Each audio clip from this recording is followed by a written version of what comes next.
And hello everybody, and thanks so much for checking out today's video. Today I want to talk about this new article I just wrote on LinkedIn. It's called Keeping the Faith and Continuing to Give. Now, by the way, for those of you that don't know, my name is Alicia Kramer.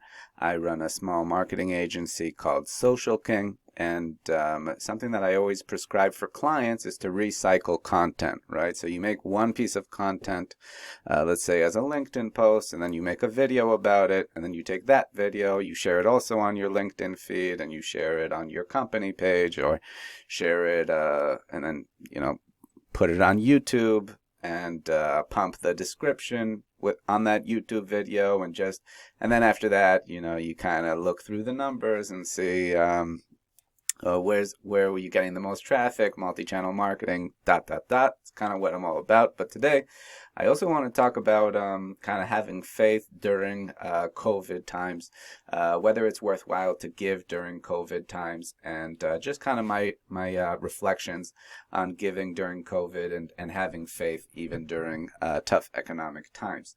So this article is called Keeping the Faith and Continuing to Give.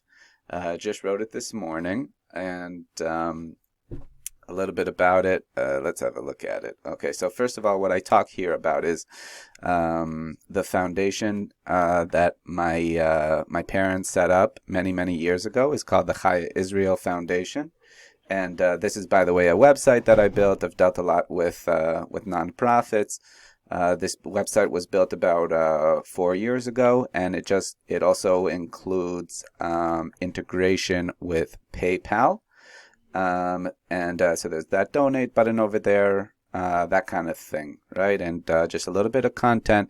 And yeah, this is pretty much, just kind of a mom and pop charity. And if you're interested in giving, feel free to check that out. But one of the reasons why I made this article is it's not really about the foundation.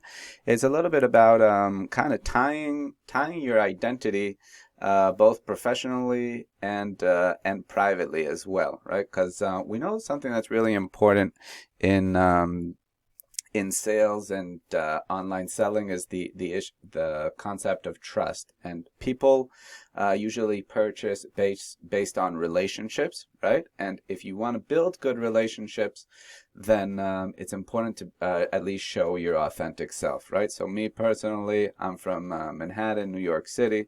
I was always raised on the belief that it's good to give, and that's kind of why I put this this article together over here.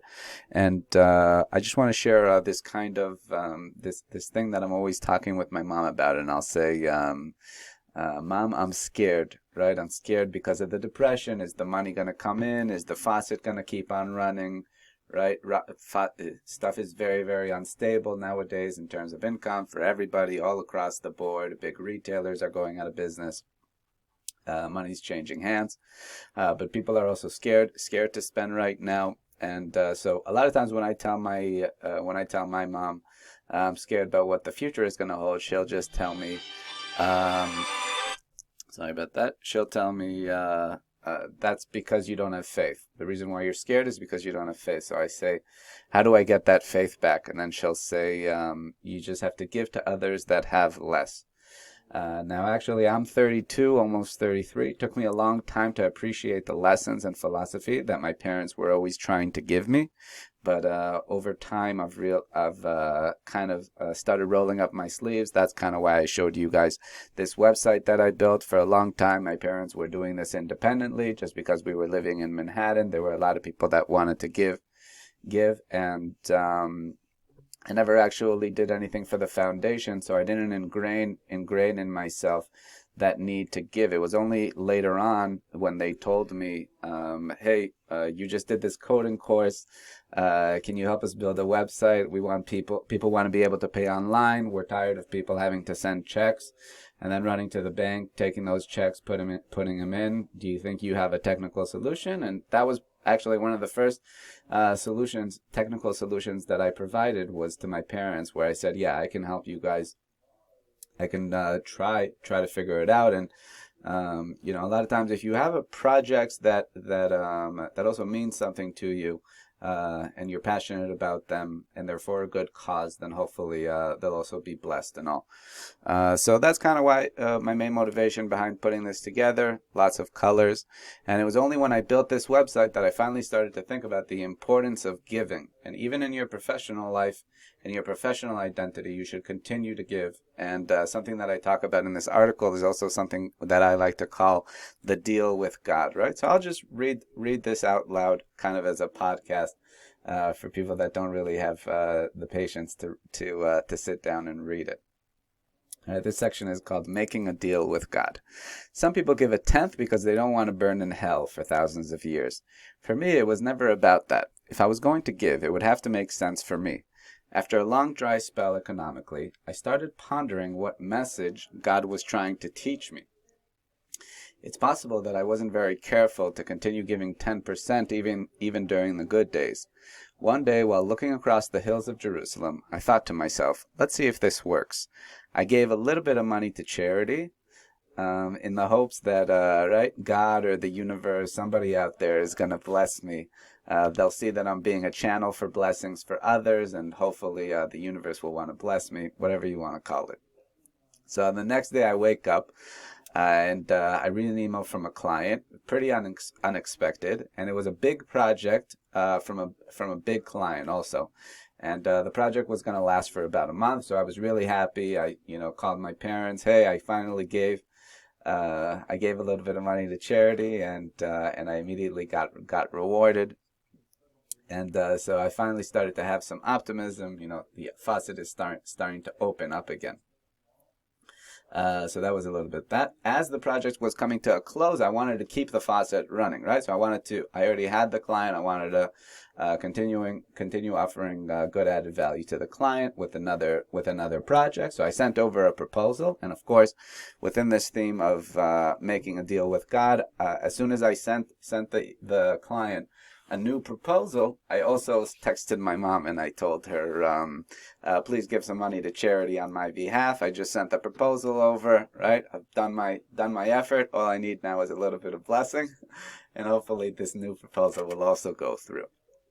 But the next day I wake up, and by the way, the person that I gave the money to was for a very worthy cause, a family that literally didn't have enough money to buy groceries. And this is actually a very important theme within gratitude, and also within business, that even if you feel like not enough money is coming in, you still need to think about, it's always helpful to kind of compare yourself with people that have less. And if you feel like there's not enough coming in right now, you should try to be grateful. At least this is what I do personally. Of course, everybody has a private affair with whatever they're doing religiously, or with their relationship with the universe or with God or whatever they want to call it. And but I personally, just the fact that I gave a little bit of money to charity, it already made me feel better. And it was a family that literally actually didn't even have enough groceries, didn't even have enough food in the kitchen. So yeah, so that's something that was important for me to give. The next day I got the email from the client, and they said that he wasn't interested in a new project. He just said, send me the invoice and thank you so much for your services. And but that was okay. And then I kind of wrote this next section is about, was it worth it, right? So if I had to do it over again, would I do it again? Hopefully, I wrote here, hopefully I would make the same decision of giving some money to charity while the faucet was on.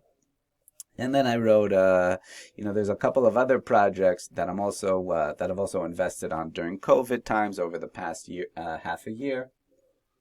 And what I wrote over here is that there's a big concept in religion that you need to do your effort, and hopefully if you do your effort, you'll find blessings within those efforts.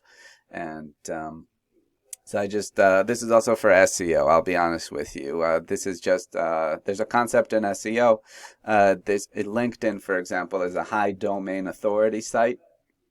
And because LinkedIn has a high domain authority, and if I link to my web assets over here, like the social shopping for Amazon, just some sites I built recently, building community, sites and apps, and my Udemy courses as well, right? If I link to these assets from LinkedIn and I give it a descriptive, right, a descriptive, I believe this is called anchor text in SEO.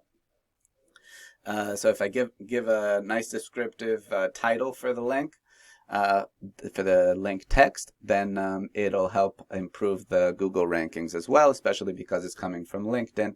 And so, yes, this was an article pretty much about having faith and giving gratitude, but I figured if people are already reading this article, I might as well link to those assets, because this is actually a video both about multi-channel marketing. Well, it's kind of about gratitude with the backdrop of multi-channel marketing, which is pretty much what I do, because this is LinkedIn, this is content for LinkedIn. So it would be helpful if it had something educational about it regarding SEO and marketing and multi-channel marketing and content marketing. So I finished over here the article. I said, I'm still trying to make new deals with God. Your relationship with God or the universe is a private affair.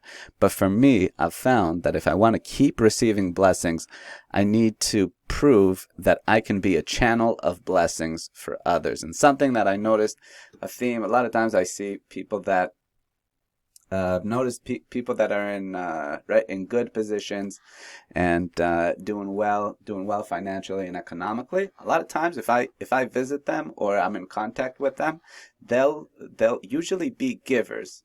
For some reason, I've noticed that if they're in leadership positions, they like to serve other people, and they realize that a leadership position is really to serve the public and to help people, and that usually comes from a deep place. It's not coming from a shallow place. And so I figured I'd put this article together. And something that I noticed about these people that like to give is that they'll usually give. They just give. They'll receive a lot, but they're also going to give a lot. Like recently, I went to somebody's house, and they made a barbecue. After the barbecue, they also gave me a bunch of free meat. And I was really, really happy about that. And I told them you should continue to receive a lot so that you can continue to give to others a lot. And I think that that's kind of the way that when I talk about kind of the making a deal with God or making a deal with the universe, making a deal with a higher power, then a lot of times it helps rationalize it. Even for yourself, even if it doesn't have to do with being afraid of going to hell or wanting to get rewards in heaven or something like that. I'm saying for your actual life, for your actual real experiences, if you tell yourself that, hey, I'm trying to do something good, I'm trying to add value for people, I'm trying to sell my services, but I know that even if I sell my services, whatever blessing I get, whatever income I get, whatever profits I get from selling my services, hopefully I'll be able to reinvest it in my community, reinvest it in other people, reinvest it in people that have less. And it's just a good way, I believe, to go through life and to go through your career. So I really hope you guys enjoyed that. I'd love to hear anybody's thoughts regarding making deals with God or trying to give. Thanks so much for checking out this video. I'm now going to put it on the LinkedIn feed, and then I'm going to put it on YouTube also, because content, I believe, should be something that is recycled. If I already took the time to think about it, might as well test this content out on other channels, see how people respond. Is this something that the community is interested in?